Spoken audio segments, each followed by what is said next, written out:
Ba-na-na-na-na-na. It's real posting hours. Hello and welcome to the pod people, and it's a special day. It's our birthday. We are 1 year old today. I am your fresh-faced baby boy, Matisse Van Rossum. Goo goo gaga. Let me suck on dem titties. Ben Sheets.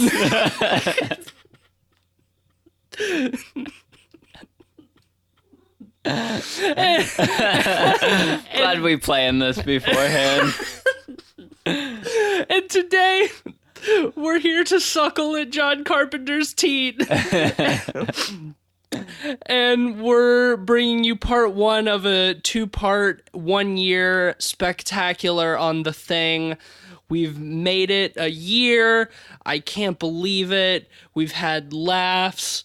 We've had arguments. I watched Megan is Missing. It's been a hell of a year. We all sat through fear.com. We all sat through fear.com.com. We're still here. We didn't cancel the show after that, our second episode. and God, that second episode had Megan is Missing and fear.com. Oh my God, you're right. Jesus fuck. Yeah, we made it a whole fucking year. Thank you to everybody who's been with us along the way.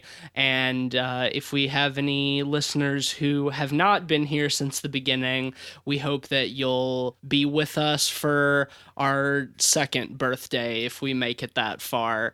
Let's get into the meat, if you know what I mean. And today we're talking about one of the greatest horror films of all time, John Carpenter's 1982 classic, The Thing. And I hope you're ready to listen to us gush, because I cannot think of one bad thing I have to say about this movie. No, I mean, this is the closest thing to a perfect horror movie we have. Yeah. It's such a fucking phenomenal film. Relatively early in John Carpenter's career as well. This is my favorite of all the John Carpenter films I've seen, and I've seen probably 75% of his filmography. I'm pretty sure I've seen all of his movies. Maybe not The Ward, the last one. Oh, the last one he did. No, actually I did see that one. It just sucked. So I remember the first time I watched this movie. It was late at night in my basement by myself with all the lights out. And I remember being genuinely terrified by this movie and just in awe of how effective the horror and paranoia of this movie was. I remember being so floored by it that I immediately watched it a second time afterwards, and was still frightened the second time. That's extremely high praise. I can't remember the first time I watched this film. I think I was maybe a senior in high school. I got to it relatively late. But man, I've gone back to this movie so many times, and it's only improved on rewatches. And honestly, they don't make movies like this anymore. That's kind of a cliche thing to say, but it's true. There's nothing that I can think of that's been made in the last 20, almost 30 years that has quite the punch of The Thing. Yeah, well, and that's the thing, too, you know? That's the thing.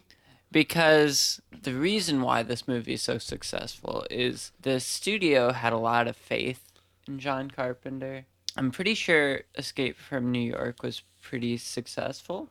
Yeah, and I mean, Halloween, obviously, was pretty successful. That was 3 years before this. Yeah, so they kind of gave Carpenter the freedom to do what he wanted with it and have his own artistic vision with it.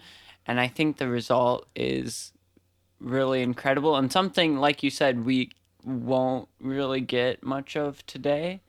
And I think that's because there was such faith behind him. And the funny thing is, when this movie was first released, it was pretty critically panned. Yeah, this did horribly when it came out, which is so Yeah. surprising. A couple of the big reasons was because it's such a bleak movie, and because it's so visceral in its horror. I think one critic called John Carpenter a pornographer of gore when this movie came out, which I found funny because yes, the movie is very visceral and gory, but I find a lot of it restrained in its use. Like Yeah. it's well used without feeling overly It's not- excessive. Yeah, it's And not gratuitous. The real gore and violence is isolated to select moments. Yeah, but it's evenly spread out throughout the movie to the point where the paranoia that intersperses them is so effective because of it.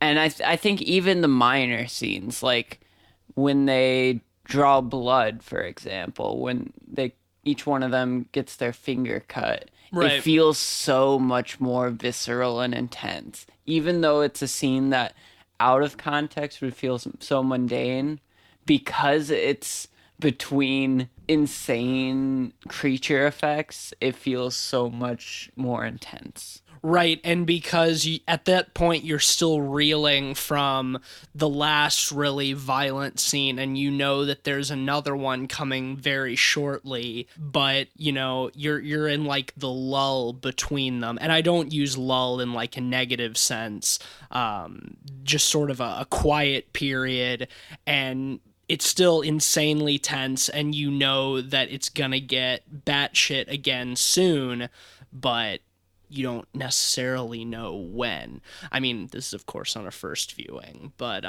back to what you were saying about relatively little studio interference because they had faith in him. As far as I know, the only major studio interference in this movie is the opening shot. Well, I just watched the commentary in prep for this episode because honestly, the commentary for this movie is pretty incredible. It's Carpenter and Kurt Russell just, hanging out, drinking a beer, smoking, and talking about their experiences making the movie. But John Carpenter says he still wanted the scene in there the whole time. It was just he wanted the scene before the white on black credits. Oh, with the spaceship coming in? Yeah, he wanted that as like a cold open, and then credits, and then the beginning of Interesting. the movie. And instead, it's the credits immediately, and then that, and then the movie.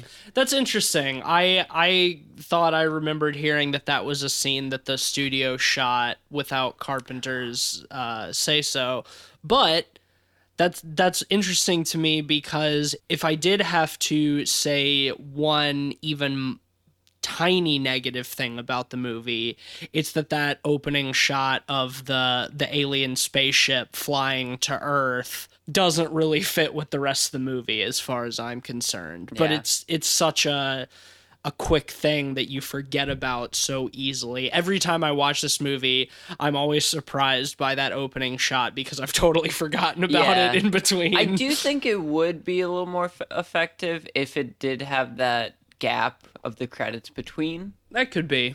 I think it would have given it a little more spacing, but it's so minor that it doesn't even bother me, really. No, it has no lasting effect in comparison with the rest of the movie. Well, and that's the thing, it doesn't over-explain too much, which I really appreciate.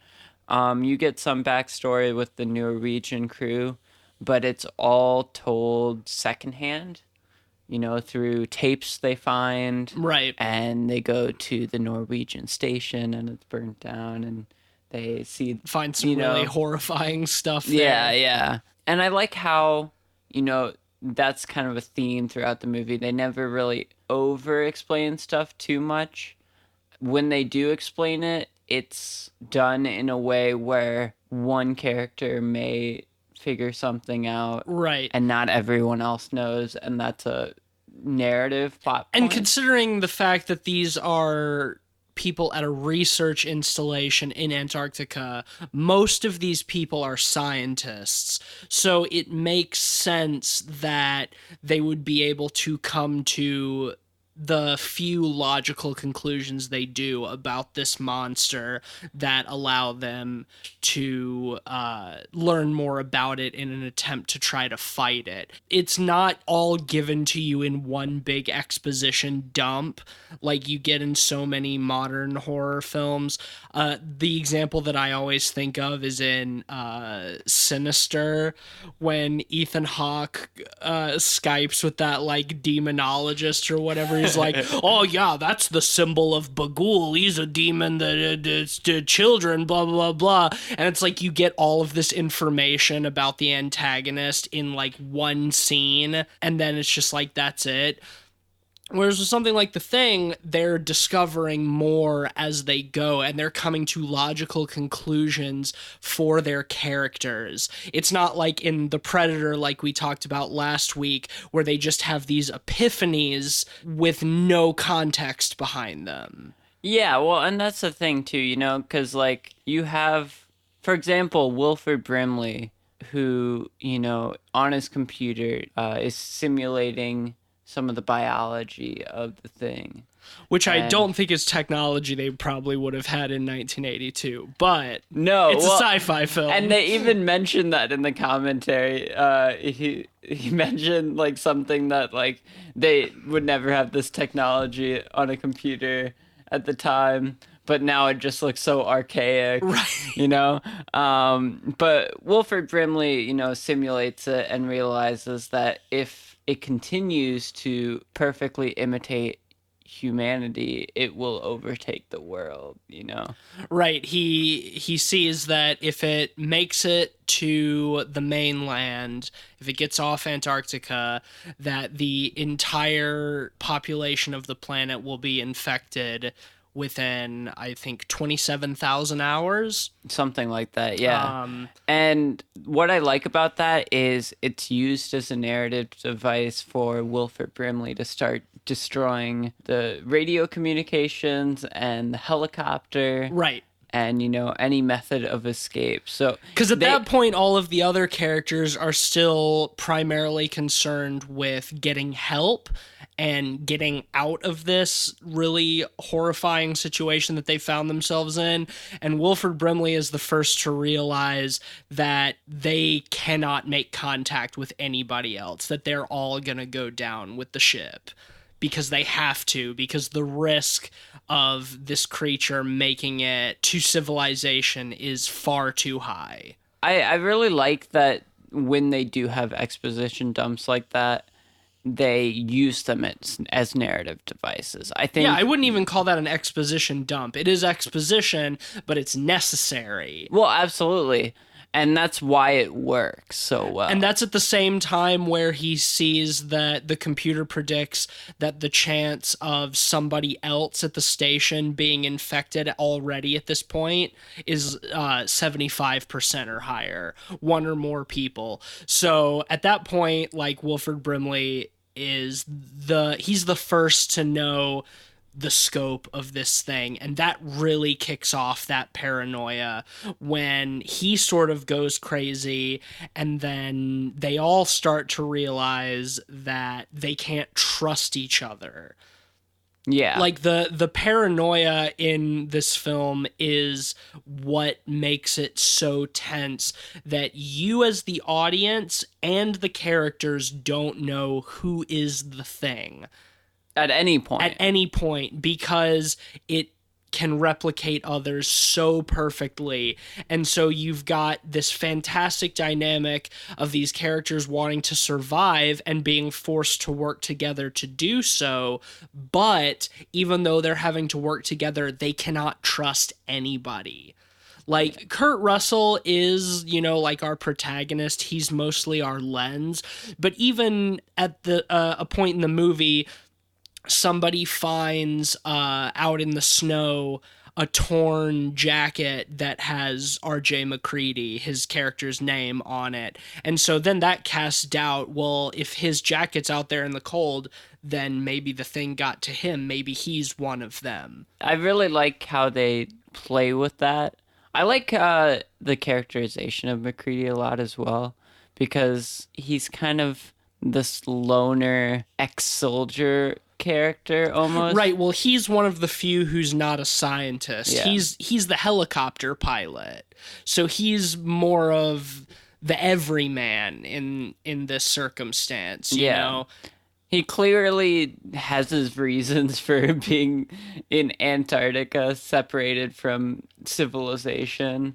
You know, he seems to be kind of an alcoholic, or at least a heavy drinker. Well, I mean, if you weren't a scientist and you were at an Antarctic research station in the middle of nowhere and it's just your job to fly people around in the helicopter, like, I'd be drinking a shitload too. Well, and yes, but he also has his reasons for that, you know, Sure. narratively. And I feel like... Well, implied reasons. Yes. None of the characters are given any backstory, and I think that that's actually great in a film like this, is that it's like we're just plopped down with these characters, and they are. We learn about them through their interactions with each other and the things that they do, and we get to know them, but at no point is it like, oh, yeah, I was in Vietnam and I saw my brothers get killed by the gooks or any shit like that. It's like, no, it's not important. You get to know these people through spending time with them. Yeah, you know, and just like you would with people in an actual interaction. well, and they have such deep characterization. It's obvious that every actor was really passionate about making each of their characters multidimensional in the movie. That none of them feel like caricatures. No. They all feel like complex characters with their own reasons to be there and their own motivations. They all feel like real people, and even though some of them are more integral to the plot than others, nobody in this movie feels like a throwaway character. Well, and that's the thing, too, you know, even when you could maybe argue the Norwegians at the beginning who don't have any lines because they're just shooting at the dog and then they get killed. But none of our central cast of characters. You could even say that, you know, like, because the characters are so humanistic and complex, you know, whereas in more basic action horror movies, you would have a sort of, you know, tough leader who you know, tells everyone what to do. You don't quite have that in the same way with this movie. Like, McCready is the main character in a lot of ways in this movie, but even he doesn't really want to be the leader. Right. At a certain point, he forcibly takes charge, but it's just because he doesn't know who he can trust, and he's in the position of power where he can do it's that. one of the things where it's more out of necessity than out of, you know, heroism or anything like that. Yeah, well, I mean, you have the one character who's somewhat in charge for a little while because he's like the research leader or whatever, but even then, at a certain point, like when they find all of the bags of blood in the infirmary pierced and drained, when they think that he might have done it, he even says, like, you guys obviously aren't comfortable with me being in charge, so I nominate so-and-so to be in charge in my place. And that dude's like, well, shit, I can't do it. I don't want to do that at all.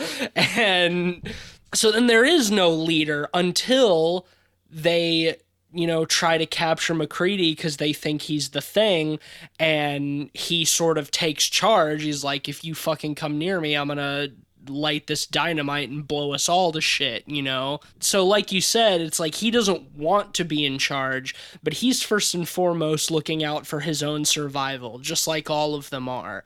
And so in order to survive, he has to take charge. Yeah, and I think that nuanced way they do it is so effective with the paranoia built throughout the film, because they feel real and there's no clear-cut hero. They're all just trying to survive, and make sure the finger isn't pointed at them, Right.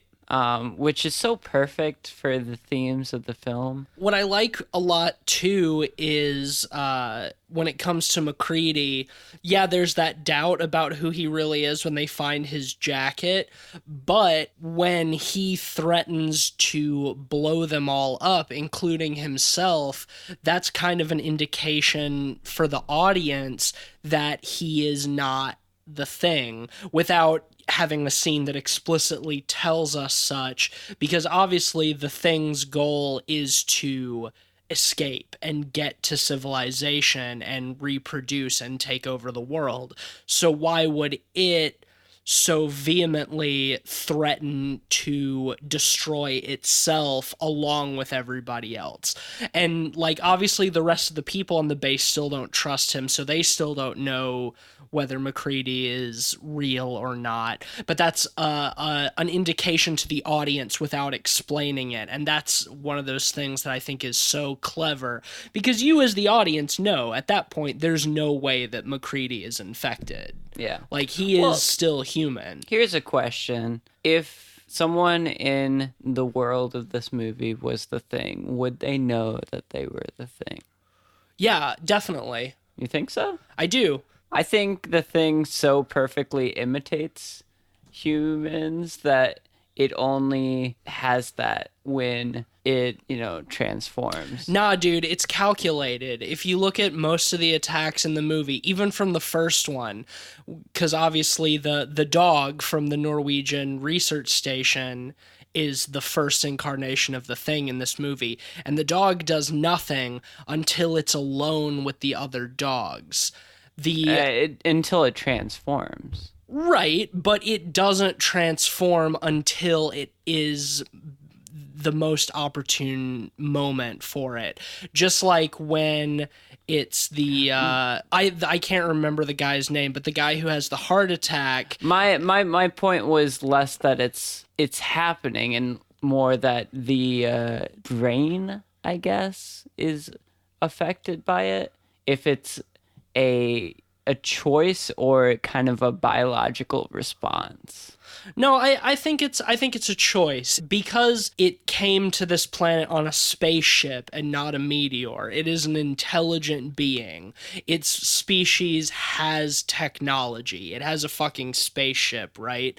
So it is obviously sentient and motivated by a desire and a cause. It's not, totally random. I don't think that when the Thing takes over somebody, it's lying dormant in them. I think that it kills them and perfectly imitates them.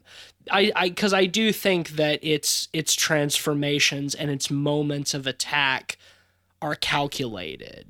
And also we see towards the end of the movie, when it's indeed shown that Wilford Brimley has been taken over, like, he's actively working against the other people. He attacks the one guy who's off on his own and does that really great gross effect where he like sticks his fingers like under the skin of his face, and it's been building a miniature spaceship under the cabin where they had Wilford Brimley locked. Like, it's a calculating organism, I think, for sure. I don't think it's something that randomly happens. I don't think it's a thing where people don't know whether they're infected. Like, when they are infected, they are no longer people. They are the Thing. Yes, I would agree with that. I think since it is a perfect imitation, unless the transformation is occurring, no one else would know. But they wouldn't necessarily make coordinated effort to keep other people from discovering. No, but it is about self-preservation. Yes, you see that throughout the film. Right, which is why I think that works so well when MacReady threatens to kill all of them, himself included, because that's not about self-preservation. That's like, if I'm going to go down, I'm taking all of you with me. And that's not, like, the Thing would do anything to draw attention away from itself so it can get away. I think that is an important distinction. And I think that that's really clever that they chose to do it that way in the film, so there's not like a scene of somebody else going into MacReady's hut and taking his jacket and tearing it up and throwing it outside, but it's like the other characters don't know for sure because they're terrified and their lives are in danger. But we as the audience know at that point, okay, MacReady is still human. He is our protagonist. Yeah, well, I would agree with that. The reason I asked is they mentioned that in the commentary that on set they would constantly have this point of debate, whereas to what extent are the characters cognizant of whether they are the thing or not? You know why I think they did that? And correct me if I'm wrong, because I haven't seen the commentary. So if they explain that, my theory could be totally gone. But the reason that I think they would take that approach in terms of the filming is because if an actor doesn't know that their character is the thing, they are going to play their character like a real human being. Therefore, it goes along with the perfect imitation of what it's copying. Because if an actor knows, like, okay, I'm the thing, then maybe something in their performance would reveal that. Maybe they would subconsciously behave more sinisterly. So to keep that from the actors ensures a more perfect human imitation.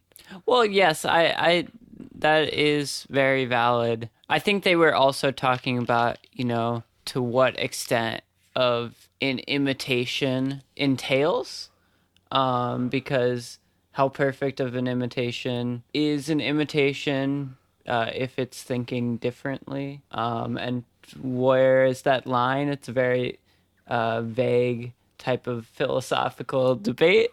But it's an interesting one nonetheless. I can totally see that. Maybe this is getting a little bit semantic, and I won't stay on this for too long. But I think there's a key distinction in the word itself, imitation. I think that an imitation implies awareness of itself.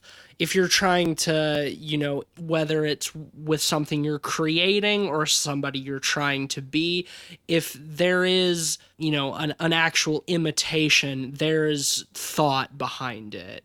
And there's an effort to make it seem as seamless from what it's imitating. It's tricky, though, because since the thing is a biological thing, a lot of that would be a natural imitation.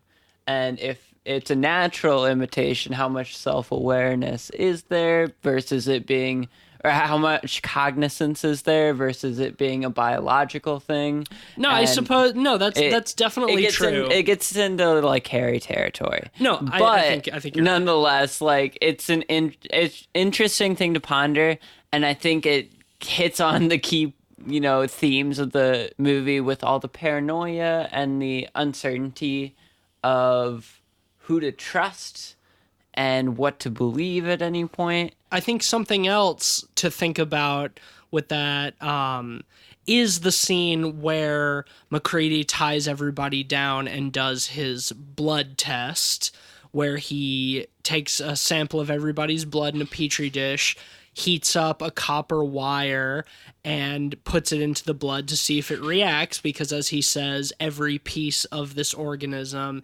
is its own thinking, organism, I guess, and that so if it's threatened at all, that it will react. But when he draws, you'd think by that logic, when he draws blood from the people, that the person who is the thing will react violently when its thumb is cut to take the blood.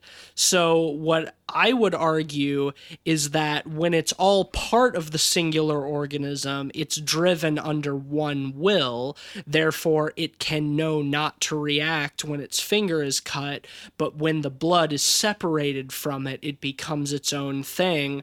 And therefore, when he sticks the hot wire into the dish and the blood splurts up and, oh, they know that so-and-so is the thing, that is, at that point, a separate organism. Yeah, well, and that's the other thing I love about the concept is, since it is this extraterrestrial life form, it is inherently kind of beyond our understanding. You can't put it into simple... It's alien. It's the literal definition of alien, yeah. And you see that throughout the film as it takes so many different esoteric forms. That's the other great part about the creature in this movie, is it takes so many different forms, influenced by the past planets it's been to, from the past people it's taken, even by the dogs. I think it's just its own chaotic nature. If it's a creature that is physically capable of assuming any form, why would it not assume every form? Yeah. There's nothing. It's one of those things, and what I love so much about this creature is that who the fuck knows what its original form even is? What do these creatures start out as? It can be assumed that they've been going throughout the galaxy, absorbing every planet they come in contact with. So what is it actually? And that's part of what makes it so horrifying, is that it is truly alien in a different way than the xenomorph in Ridley Scott's Alien, which I also think is very well fits that definition of alien.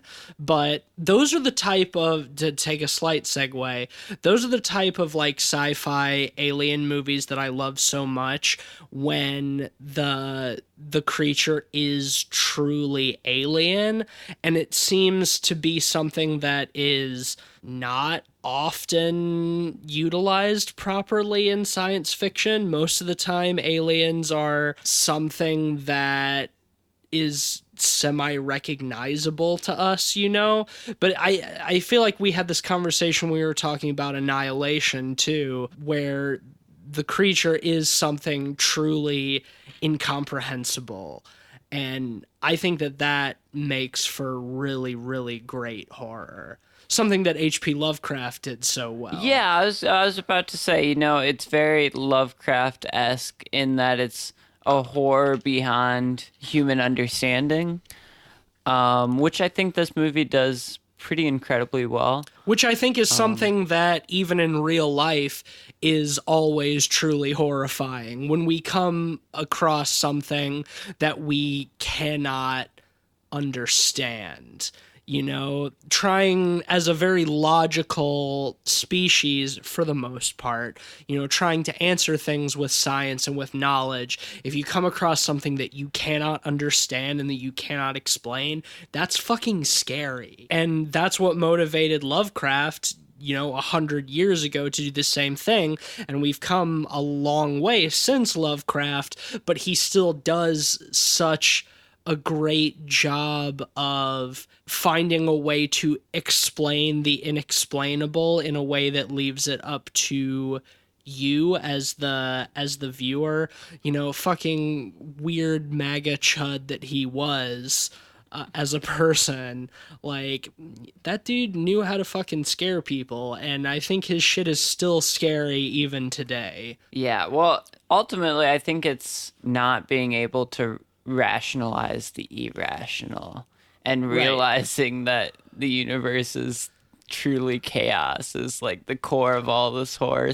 Chaos reigns, which is really great and really an awesome theme for horror, because I think it's kind of an innate feeling in all of us deep down.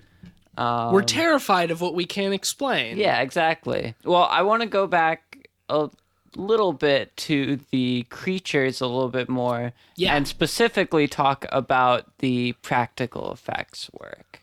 Yes. because it is one of the highlights of the movie. I think it was Rob Bottin did all the practical effects. And what's fucking insane to me is that when they were making this movie, he was like 23. Yeah, Jesus. He, like, this film, even now in 2018, like, the effects hold up so fucking well. And to have been able to do that shit when you're younger than we are, it's fucking baffling. Yeah. And it's the kind of shit, and it's not the only thing, but it's the kind of shit that makes me think on a regular basis, what the fuck am I doing with my life? That people younger than me are able to do shit like this, you know? Some of the puppets are just crazy elaborate. Well, obviously there's the most famous, chest cavity monster, which was several people working on it at the same time, making sure, it looked realistic, and it sure does. It does. I think the actor who played the character who had his chest burst had to sit there for like 8 hours as makeup and prosthetics were working on that, which is I would do it. insane. Just have somebody next to me every few minutes pour a little bit of booze in my mouth. Like, I'll just lay there, get drunk, let them fucking take a cast of my body. Yeah, well, the whatever. crazy thing too is while this movie was shot on a soundstage, a lot of it, in the non-outdoor stuff, the outdoor stuff they shot in like Canada and Juneau, Alaska, places where they have a lot of snow Shitload and of stuff. snow. But that being said, even on the studio sets, they had the temperature dialed down to like extremely cold, like Good. 31 degrees. So I'm sure even when he was sitting there, it was still probably kind of cold. rough. Yeah, it was probably so really cold. I salute him, man. Yeah. Props. Dude, this movie is always my number one argument for practical effects over CG, which is something that I know I talk about a lot, especially in horror films, but anytime I have a conversation with anybody and get into the argument of why practical effects are better than CG, this is the first film I mention, always. Because call it dated if you want, but I don't even think it's dated. There is absolutely something to be said for having something that is real and that is actually in the room for the actors to react to, and for us to see that CG just can never stand up to. Well, the other thing is having that physicality of it, like sometimes, the actors are still not directly responding to stuff. There's shots in this, for example, like the dog scene where they're not in the same room, but the reason it works so well is the practical effects are physical effects. Right. So they look real. So when they're responded to, it looks like they're responding to something in the same room. Right. It looks like it's actually there in front of them, rather than it being this thing that deep down is just off of a computer. Right, exactly. Like, even though, yes, CG is very good now and can create relatively seamless effects, you as a human being still know that it's CG.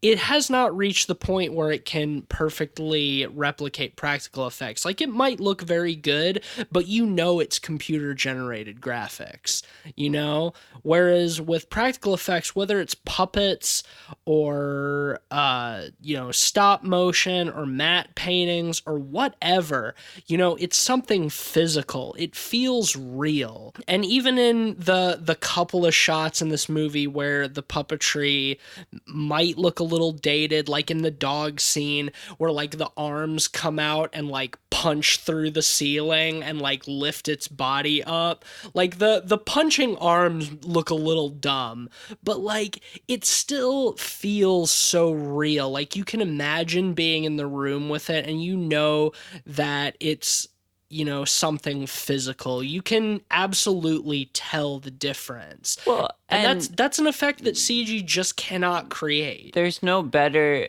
example of that than a couple shots before that when the dog's head opens up. Like a fucking flower, Yeah, and you get that gory skeleton and tongue coming out. And that's a shot that would feel flat and not have the effectiveness if it was CG. Because the idea that you can make anything with computer-generated imagery... It feels cheap, kind of. In a way, yes. Because you can, not cheap in terms of actual budget, but just cheap in terms of, yeah, I got this computer, I can do whatever the fuck I want.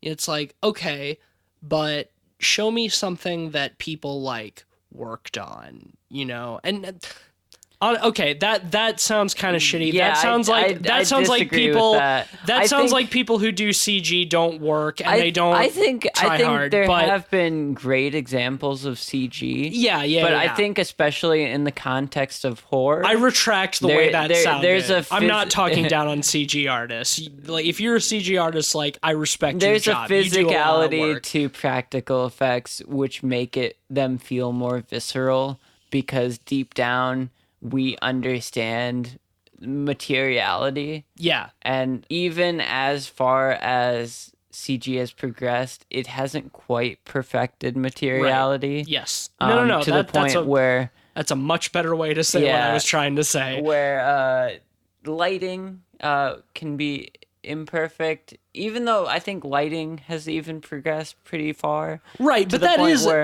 is a thing. Like when you're doing CG, you have to match the lighting of what you're doing CG on. Whereas if you build a practical effect, that shit is just lit, you know, because it's in the room. Well, for the most part. Sometimes, you know, for example, with the fake dog, you know, they lit it kind of dark so they could emphasize, you know, the unknowable aspects but my point is that the prop was in the room and they lit the prop and it wasn't somebody on a computer creating something digitally and then having to light their digital recreation the exact same way as the room to match the room that it's supposed to be in. No. That was my only point with that. There's definitely something to be said for the fact that a squib is pretty much always going to look better than an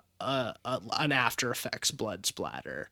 You know, like there is that sense of physicality to it that your brain will still recognize subconsciously. Like you said, CG has not yet reached the point of perfectly matching physicality. You can tell CG when it's CG. You know that Thanos is just Josh Brolin in a mocap suit, you know? Granted, there are times where it comes pretty goddamn close. For example, fucking Gollum in The Lord of the Rings. I will say the Lord of the Rings trilogy is maybe one of the best somewhat modern examples of proper use of CG in combination with practical effects. And those movies are almost 20 goddamn years old. And that's insane. My big defense of CG is in progressing methods that are kind of dated with practical technology. For example, one great example of that is compositing. Before we had advanced compositing technology, they used things like matte paintings and miniatures, where, you know, if you do it well, it can look good, but it's easy for them to look corny or cheap.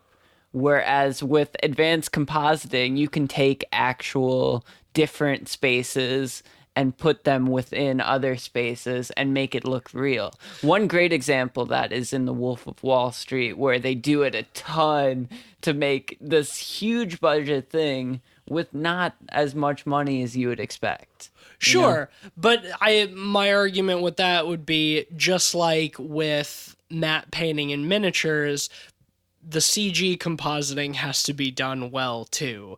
Like, it's definitely a quality thing. I will argue with the movie we talked about a couple months ago, Winchester, the Winchester house. That shit, if they had done it with a miniature, would have looked much better than the FMV video game aesthetic that they decided to go with. Maybe if they didn't use the CG. same 2 shots over and over again. Well, see, the shots of the roof were probably miniatures, but the exteriors was just really bad CG. So, it's a quality thing. I don't want to divert on that tangent too much. Well, yeah, there's still artifice and, process to the technique, but I think CG advances the limits of potential to For that. sure. And CG is getting better and better. Yeah. We're moving closer to the point where it will eventually become seamless. Yeah, I just wanted to make that minor point of defense of CG because I think, especially with creature effects in horror, like practical effects are obviously the way to go.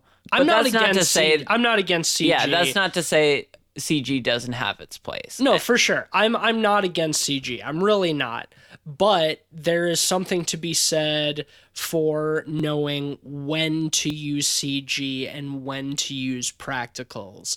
And we're in the age where a lot of that decision is determined by laziness and cheapness, one way or the other. So it's a mixed bag. Yeah. But I think that is a good segue into something that you and I were talking about when we watched this movie in regards to seeing the creature and how it's different from a lot of horror films in terms of the timing of showing the creature.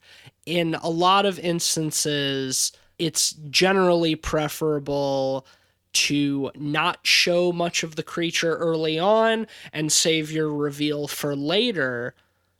But in this movie, they show it pretty early, within the first 30 minutes. And the reason that this works so well in this movie is because that the creature has no single defined form.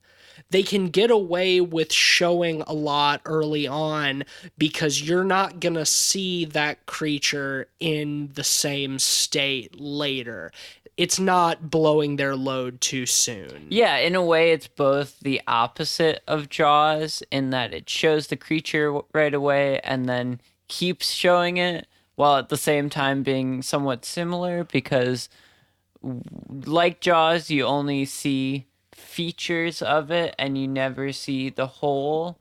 But in The Thing, it's because there is no true whole, there's no true definable whole. It never appears in the same incarnation twice.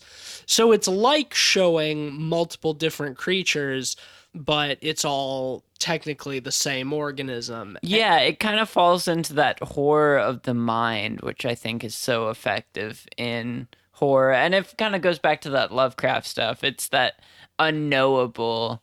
And I think horror that emphasizes stuff like that is so limitless in its potential. And a lot of times you get the most creative stuff out of that. Another great example of that is Nightmare on Elm Street, because, you know, Freddy Krueger is haunting dreams.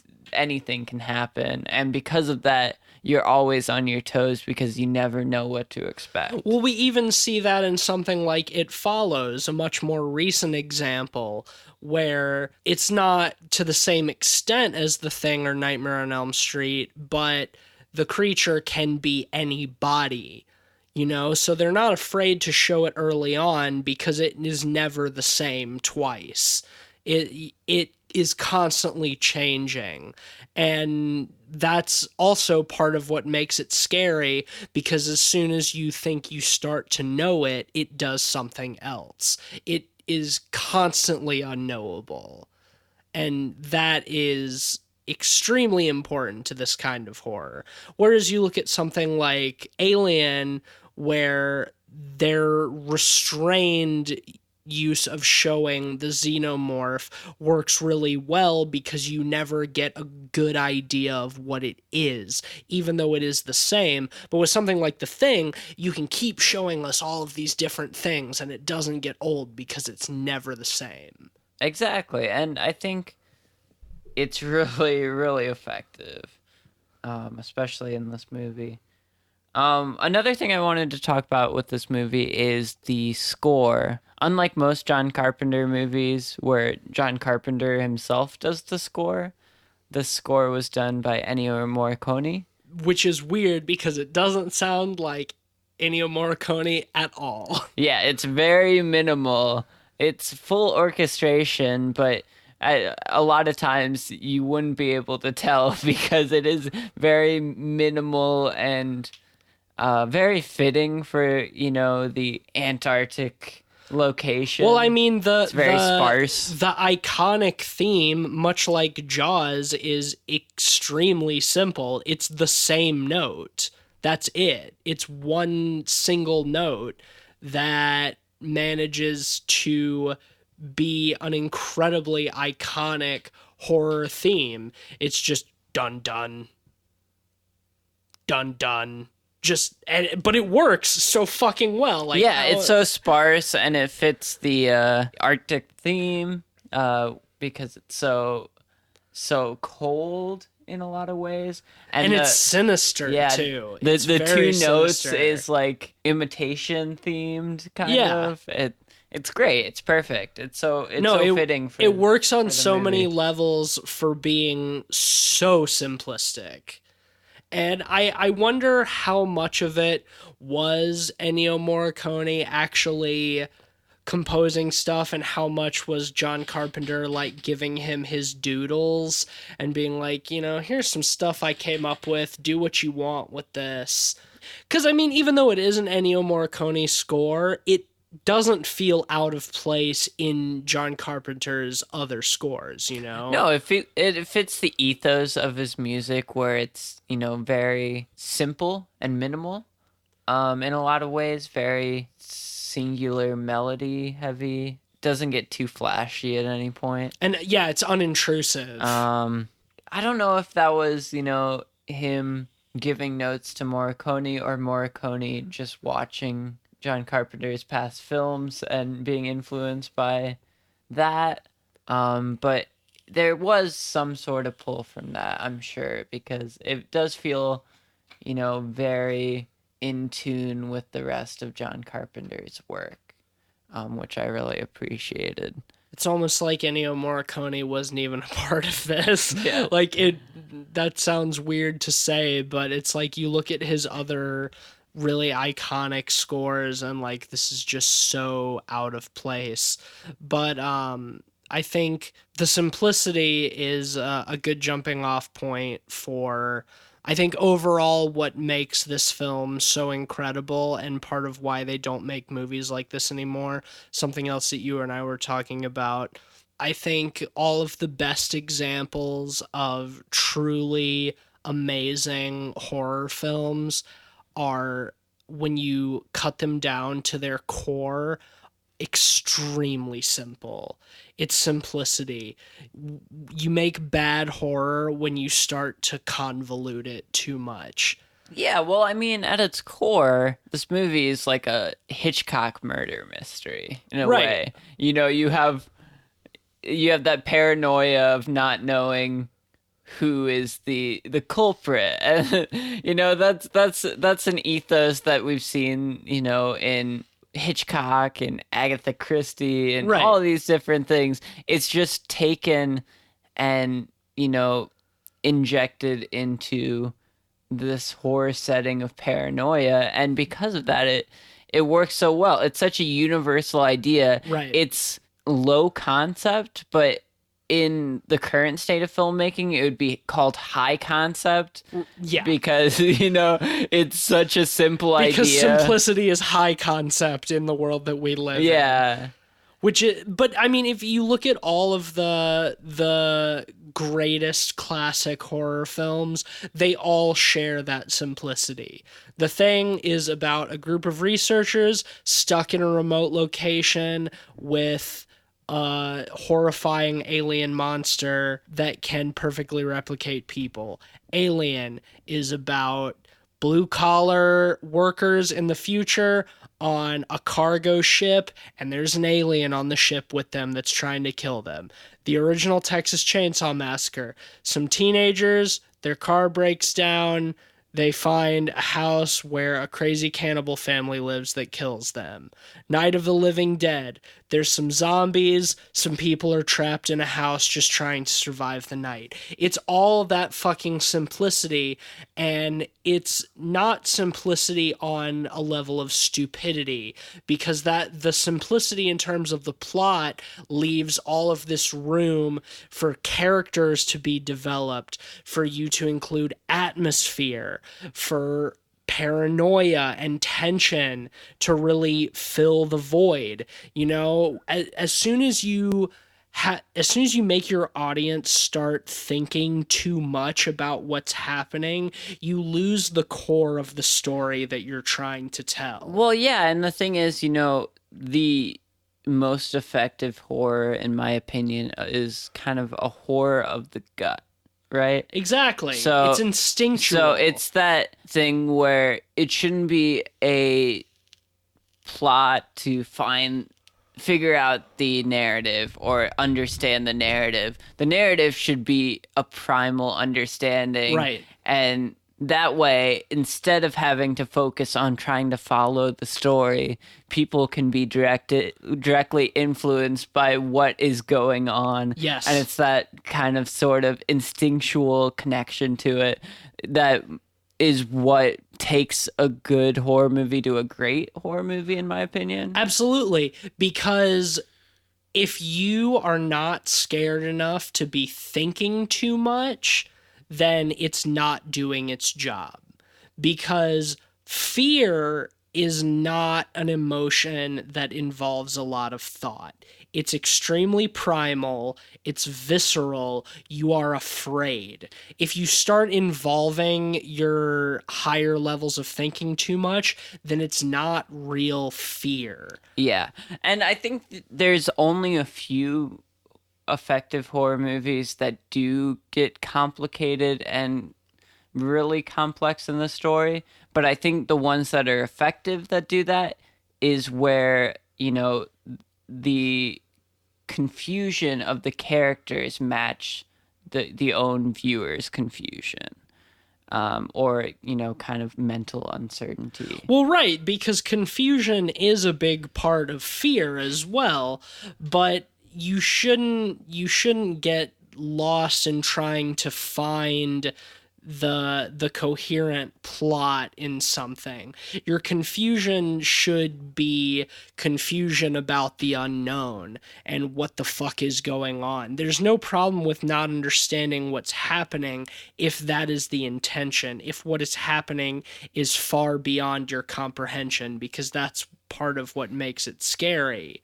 But that's something that you very, very rarely see in modern horror anymore. Yeah. It happens sometimes. It does. There are great examples of good modern horror, but for the most part, that simplicity that The Thing has is lost. But that's what still makes The Thing such an incredible movie, because like I said earlier, all of the characters are still developed, but indirectly so. You learn about them from spending time with them, even the ones that don't have many lines, because you're not lost trying to figure out what the fuck is going on. Yeah. With unlike something like Slender Man, where there's no room for character development because it's just so fucking confusing. Yeah. You're just trying to figure out what the fuck is going on. What am I supposed to be scared of? What's fucking happening? When you have that like clear-cut basic premise, there's so much room for that tension and horror to develop. Well, like we were saying, you know, The Thing is such a simple premise, and I think at its core, The Thing is so timeless because it's such a universal premise of horror, in that it's kind of the fear of the other, and the fear of the unknown. And I think throughout time, that's always been a sense of, a sense of horror to people. And I think it's kind of interesting to look at this movie in the context of when it was released, because it came out in '82, right around the time the AIDS epidemic was starting up. And in a very similar manner, it was a lot of unknown. It was a lot of unknown in how it spread and how you got it. And how you can't recognize somebody who has it just by looking at them. You have to test the blood, which is a direct reference, that's very in true. this movie. That's one example of, a kind of broader horror that's really timeless. Well, I mean, we also see a lot of the fear of the unknown in a lot of horror films that spanned the many years of the Cold War, which in and of itself was fully half of film history in general. We also should mention this movie was a remake of a movie from the Cold War era. Yeah, The Thing from Another World, the Howard Hawks film, which both were based on a short story called Who Goes There that was written not much before the Thing from Another World came out, as far as I know. So peak Cold War era stuff. Right, it's the same shit that Invasion of the Body Snatchers is all about the Cold War, because you don't know who might be one of the pod people, who's a fucking commie and who's not. So it's really interesting to see that, the amazing, wonderful thing about horror as a genre is there's no better way to study a specific period in time than by looking at what people during that time were afraid of, And horror is, in that sense, such a mirror of the era that it's made in. And I can going way back to where you're talking about in terms of the gore, I can even see why the gore of this film was still sort of unpalatable to people. Because, it came out in '82, less than 10 years after Texas Chainsaw Massacre, which was one of the first truly gory films by that standard, when a lot of people still were not used to seeing this much blood and viscera on screen, And that shit freaked people out back then, or was considered pornography and senseless violence. And it's funny to look at The Thing in that context, considering how desensitized we are to that shit now, but at the same time, how effective it still is in a movie like this, Yeah, because it ultimately is still restrained, like we were saying earlier, It gets very visceral, but it doesn't overplay its hand. You see a lot of horror movies, and once the blood starts flowing, it doesn't stop until the end.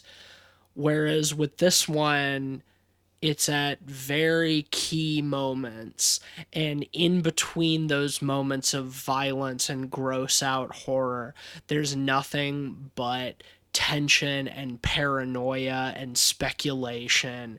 Who is the creature? Who is not? Who is trustworthy? Who isn't? And it almost works as like a pin at the back of your seat. Every time you are lulled into sitting back. You're pricked and go back to the edge of your seat, you know? There's no real comfort in watching this movie ever, even from the beginning, you know, because it starts out with this Norwegian helicopter chasing this dog and shooting at it and throwing grenades at it, and you're unsettled from the beginning. You don't know what the fuck is happening. And so this is not a cozy movie by any means.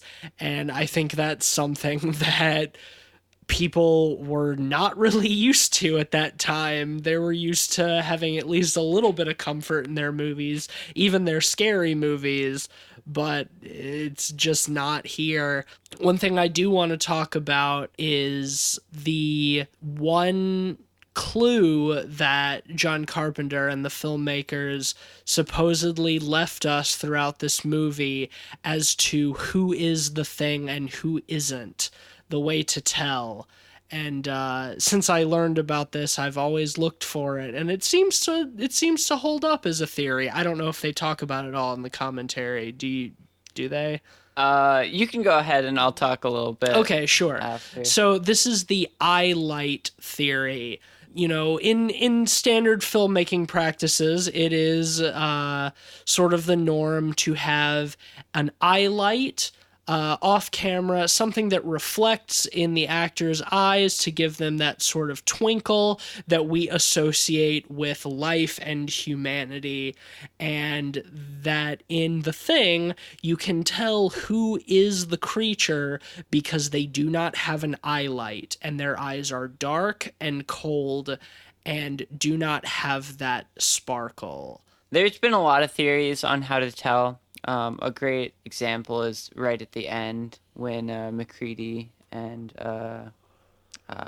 Childs are Keith David, yeah, the amazing Keith David. Yeah, and Childs are drinking and kind of reeling after everything has gone down, and after there's a big theory about you know, seeing their breath, and that, you know, being an indicator, or the eye light theory. There's a lot of theories on. You can definitely see both of their breath in that last scene. Yeah, at a couple of times. There's a lot of theories on indicators in the movie, but even in the commentary at the end, Kurt Russell was like, "The only thing we know is McCready is definitely not the thing, right?" And John Carpenter is like, "I don't know, maybe he is."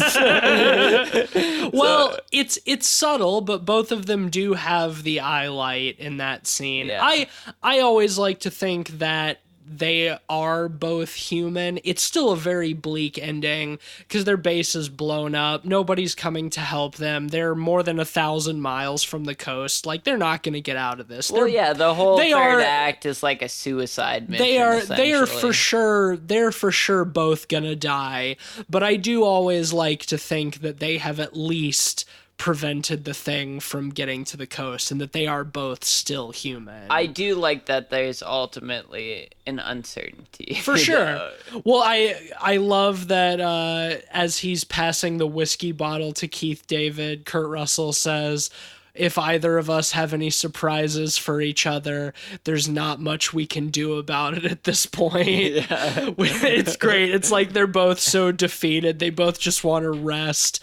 They know that death is imminent, but like, fuck it, let's just finish this bottle of Macallan's and fucking live out our last few hours here. Apparently that final scene was mostly Kurt Russell's idea. It's great. Yeah. I love how bleak it is. All of the dialogue at the end was written by Kurt Russell. The ending was very up in the air until about the ending of production. Interesting. I didn't know that. Yeah, for a while they were thinking, the studio wanted Kurt Russell by himself, which didn't really play well. At one point, they were thinking of having a helicopter come down No, they were terrible. sitting I there, hate which that. is not a good idea. No, no, and it's John not. Carpenter even agreed with that. I love that there's the both of them. Yeah. That it's not there's just one survivor, and there's two of them, and that they still don't really know if one or the other might be infected. Yeah. But like Kurt Russell says, there's nothing they can really do about it at this point. John Carpenter said something about there being an idea of them both burning each other at the end, but no, I like the uncertainty. You gotta have that uncertainty, and I love the uncertainty. That's the perfect way to end their narrative arc. It would have cheapened it so much if they just both killed each other at the end. You know? I know. It would have wrapped it up a little too cleanly. Whether it's true or not, I do like holding to the eye light theory because it does seem pretty solid.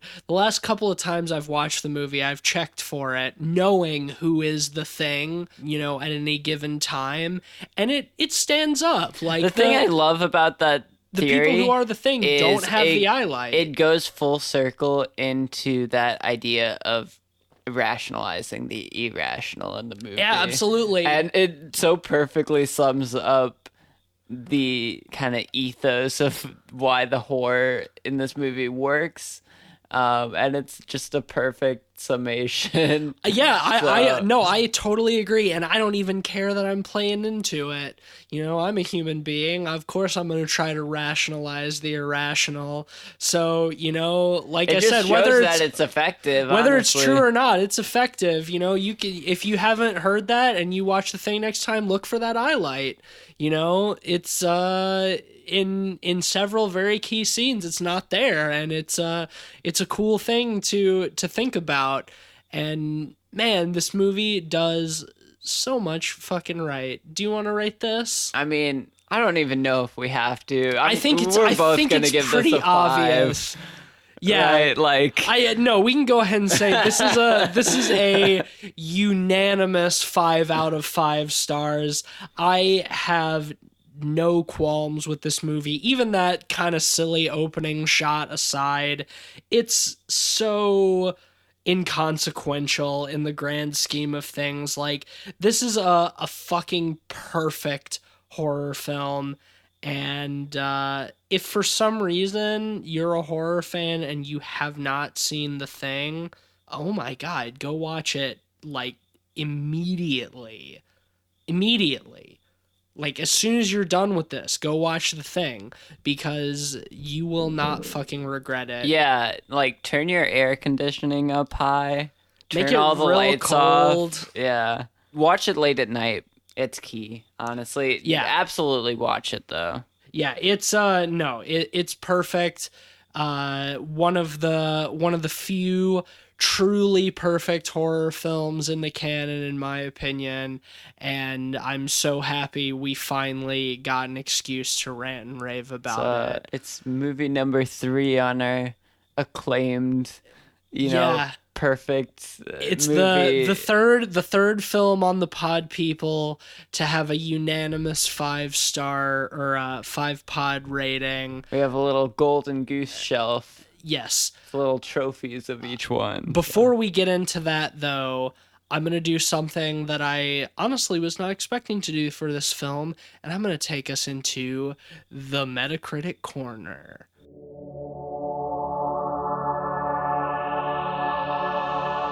You freaking bricks! When will you learn? When will you learn that your actions have consequences? Now, for this installment of Metacritic Corner, I'm going to do something a little special. I did find this review on Metacritic, so it's not technically out of character, but this is not a user review, this is a critic review, and this is a digitized version of the New York Times review of The Thing from 1982, the year it came out. This is by Vincent Canby. who I can only say that if he's still alive today, which I don't know if he is or not, he must be in a state of constant acid reflux, knowing that he wrote this review in the context of the reputation of this film over 30 years later. It's a bit of a long one, but we're gonna, Chapo Trap House style, have a little bit of a reading corner. So here is Vincent Canby's 1982 review of The Thing for the New York Times. I will reiterate that, for the New York Times. Host of famous film reviewers like John Podhoretz. He doesn't write for the Times. Okay. John Carpenter's The Thing is a foolish, depressing, overproduced movie that mixes horror with science fiction to make something that is fun as neither one thing or the other. Sometimes it looks as if it aspired to be the quintessential moron movie of the 80s, a virtually storyless feature composed of lots of laboratory concocted, that's one word, laboratory concocted.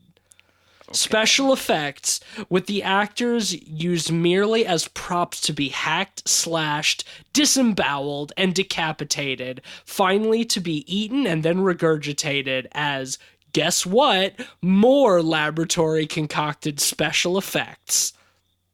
There may be a metaphor in all this, but I doubt it. Mr. Carpenter has demonstrated that he can make good, comparatively plain old-fashioned scary movies, Halloween, and effective suspense thrillers, Escape from New York. Maybe the only statement that I'll agree with in this. But he seems to lose his own head when he combines two or more genres, as he did in The Fog, and does again here. For the record, it should be immediately pointed out that this new film bears only a superficial resemblance to Howard Hawks' 1951 classic, The Thing, though both were inspired by the same source material, John W. Campbell Jr.'s story, Who Goes There? The Hawks film, written by Charles Lederer and directed by Christian Nyby, is something of a masterpiece of understatement. It's also funny. The new Thing has been written with no great style by Bill Lancaster and directed by Mr. Carpenter without apparent energy or the ability to share his interest with us. What? Are you mad that The Thing isn't funny? But there are parts, humorous parts. I mean, there's appropriate comic relief at times. You gotta be fucking kidding me, as they say in the movie The Thing. The setting is a small, self-contained American scientific base in Antarctica, and the Thing is a creature from outer space, frozen for 100,000 years in the South Polar ice cap and accidentally thawed by some unfortunate Norwegian scientists. One of the film's major problems is that the creature has no identifiable shape of its own. Do you call that a problem? That it's almost like it's alien. It's simply a mass of bloody protoplasm that, as someone solemnly explains, imitates other forms of life, and thus, for much of the movie, walks around looking like ordinary people. Saying that like it's a criticism. In this respect, Mr. Carpenter's The Thing seems itself to be imitating other forms of movies, particularly Invasion of the Body Snatchers. You know, a movie that also had people walking around looking like people. Kurt Russell, Richard Dysart, A. Wilfrid Bramley. Bramley? Wilfrid Bramley. T.K. Carter, Peter Maloney, David Clennon, and other worthy people appear on the screen, but there's not a single character to act. All that the performers are required to do is to react with shock and terror from time to time. Like all such movies that don't trust themselves to keep an audience interested by legitimate dramatic means, The Thing shows us too much of The Thing too soon so that it has no place to go. It plods in circles from one mock horror effect to the next. I'll refer you to what we were talking about like 10 minutes ago. It's almost like he doesn't enjoy the effects. It's almost like he's never seen a film. It's entertaining only if one's needs are met by such sights as those like a head walking around on spider-like legs, autopsies on dogs and humans in which the innards explode to take on other, not easily identifiable forms, hand severings, immolations, worm-like tentacles that emerge from the mouth of a severed head, or two or more burned bodies fused together to look like spare ribs covered in barbecue sauce. The Thing, which opens today at the Rivoli and other theaters, is too phony looking to be disgusting. It qualifies only as instant junk. Man. Eat your fucking heart out, Vincent Canby. All right? That is the review from the day that this fucking film released in 1982. That just goes to show you the mindset of critics in that time. I could not disagree with that entire take more.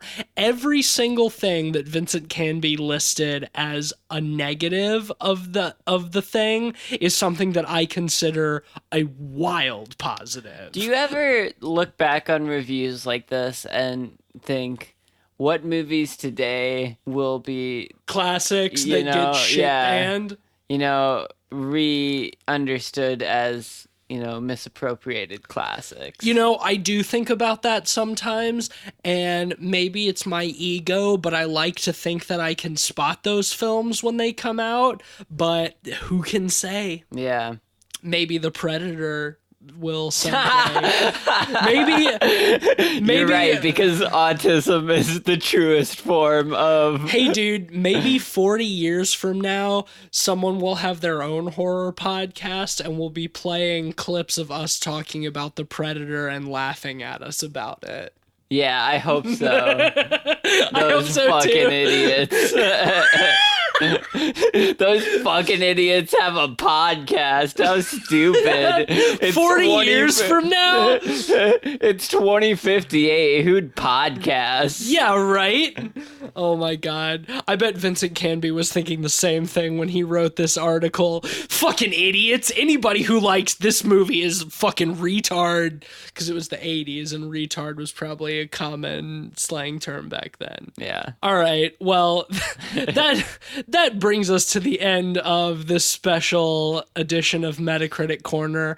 I hope you enjoyed it as much as I did. When will you learn that your actions have consequences? All right. Now, since it's our 1-year anniversary, birthday, whatever, Ben, you've pulled some stats from our year together reviewing horror films. Yeah, I got some interesting tidbits. Just take here. a little look back. First off, just a note for editing. John Podhoretz was writing reviews for the Weekly Standard, not the New York Times. I told you he didn't write for the Times. But, okay, so now we have 3 golden geese, I guess you could say. I want a better term than golden geese, because fuck geese. Yeah, fuck geese. How many geese do you think you can take in a fight? 7. 7 or 8. That's gone down a lot since our freshman year of Yes. college. I've gotten more realistic with age. So we've had 3 perfect movies. We've had The Thing. Obviously, we've had It Follows, another masterpiece. And we've had the Poughkeepsie tapes. We should qualify that perfect in this instance is unanimous 5-pod ratings from all of us. Yes. We have, as you're going to get to, a couple of 5-pod reviews that are technically rounded up because these stats are coming from Letterboxd, and Letterboxd only deals in half and full star reviews. So, I was also looking through to count how many 5-star reviews each of us have. And from the look of it, I have, out of the total of now 86 movies we've covered, I have given 8 movies a 5-star rating. You have given 7 movies a 5-star rating. Oh. So it's fairly close. It's a small percentage, but I think we both have our, kind of unique choices here. Were most of those the same films? Some of them. A couple notable ones that were way off were Thanksgiving, which I rated fairly well, I believe. You rated it a 5 out of 5. I mean, obviously. But I think I rated it a 3.5. Oh, that's not close at all. Yeah, I think most of the others were fairly close. One of us would rate it a 5, the other would rate it like 4.5. Yeah. Yeah, it seems like that mostly through and through. I rated Nightmare on Elm Street 5, you rated it 4. But yeah, so top 5 movies overall. So we have The Thing, It Follows, and Poughkeepsie Tapes in the top Our three Hall of Hall of Famers. Famers, retired jerseys. Right below that, we have 3 movies that have gotten 2 5-star rated reviews and 1 4.5. So we have Halloween, we have Dead Alive / Brain Dead, whatever you want to call it, and we have Get Out, which is a solid all fantastic second films. tier classic. And then rounding us out at the bottom, the worst of the worst, we have only had 4 unanimous half-star movies. Well, a couple of those were single-person reviews. Yes, and that kind of buffers the amount a little bit, but nonetheless, they are bad movies. So we have fear.com.com. Of course. Yeah. Megan is Missing. Yeah, that which one was mine. Also the same episode Jesus 2. fucking Christ. On episode 2, we had 2 of our lowest rated films. Yeah. How insane is that? We had Texas Chainsaw 3D, That was solo Eugene. review from Eugene. And then The Slenderman. Which we did several weeks ago. Yes. Another classic. Another hit. But yeah, something special right there. Something special. Yeah, in the bottom, we should give a special shout out to Friend Request as well. Also, the same episode as Fear.com. Unanimous 1 out of 5. That was a great episode, guys. You guys should go back and listen to that one. Lots of bad movies. Yeah, Jesus fuck. What else? We did Pulse on that one, which is probably one of our higher rated ones, yeah. And then Unfriended. And then Unfriended, The which first one. was middling. Right in the middle, yep. Right in the middle. Yeah, Jesus Christ. Oh my God. 3 of our worst rated films in a single episode. What were we doing? Thank God we stopped doing 4 or 5 movies an episode. That shit was unsustainable. Can you imagine? Oh, we God. were doing that shit for a few weeks.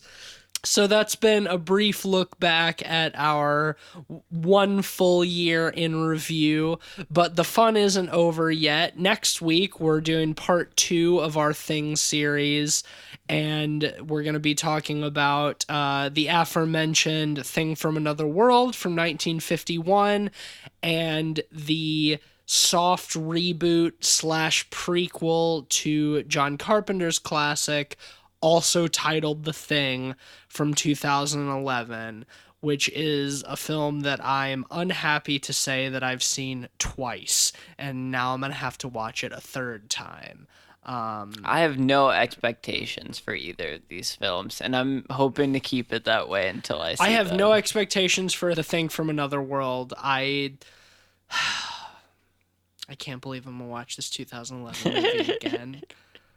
I really did not want to. Honestly, I'm more excited to watch it so I can watch your reaction. Oh, God. That's all I'm getting from watching this again. I have a lot of questions for it that I'm sure will be answered by the time we record next episode. I'm looking forward to your reaction, because if it frustrates you as much as it frustrates me, which I'm like 95% sure will be the case, I'll at least be entertained. I'm going to pose a question for myself for next episode. Okay. Because I'll answer it. The question is, if this movie was released without the Thing precursing it being a standalone movie with no context before it, would it A, stand on its own, and B, would it be as egregiously bad? Okay, that's actually a very interesting qualifier, and I'm curious to hear your answers. But if you want to hear those answers, you'll have to tune in to the next episode. If you like the show and you've been with us for a year, or even if you haven't, please be sure to leave us a rating and review on Apple Podcasts. We're still looking for those. We're trying to get up in the numbers. Even if you think that it's not that big of a deal, just do that shit. It just takes like no fucking time at all. So please and thank you.